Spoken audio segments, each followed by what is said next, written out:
ठाणे महानगरपालिका आयोजित पर्यावरणस्नेही गणेशमूर्ती प्रदर्शनास ठाणेकरांचा उत्स्फूर्त प्रतिसाद।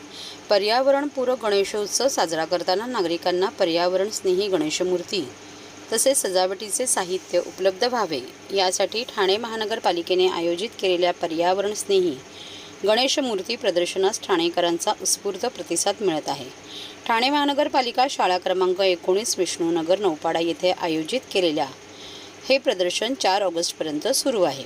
खासदार नरेश म्हस्के यांच्या हस्ते व आमदार संजय केळकर यांच्या उपस्थितीत शनिवारी 27 जुलै या प्रदर्शनाचे उद्घाटन करण्यात आले। यावेळी अतिरिक्त आयुक्त 1 संदीप माळवी, अतिरिक्त आयुक्त 2 प्रशांत रोडे, उपआयुक्त अनघा कदम, मुख्य पर्यावरण अधिकारी मनीषा प्रधान, सहाय्यक आयुक्त सोपान भाईक यांच्यासह पर्यावरण कार्यकर्ते व प्रदूषण नियंत्रण विभागाचे कर्मचारी, पर्यावरणप्रेमी नागरिक उपस्थित होते।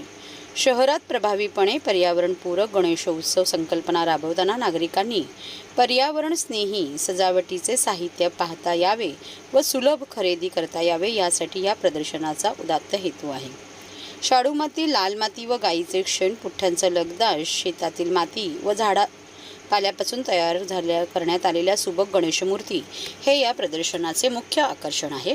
या व्यतिरिक्त चटईपासून बनवलेली सजावटीची साहित्य, पर्यावरणस्नेही मखर, कापडी मंडप, झालर, फायबरपासून तयार केलेले चलचित्रे या प्रदर्शनात नागरिकांना खरेदी करता येणार असून एकूण 25 स्टॉल या ठिकाणी उभारण्यात आले आहेत। या प्रदर्शनास नागरिकांनी भेट देऊन हा उपक्रम यशस्वी करावा तसेच प्लास्टर ऑफ पॅरिसच्या मूर्तीचा वापर टाळून पर्यावरणस्नेही मूर्ती व सजावटीच्या साहित्यांचा वापर करून जलप्रदूषण रोखण्यास पालिकेत सहकार्य करावे असे आवाहन ठाणे महानगरपालिकेच्या वतीने करण्यात आले आहे।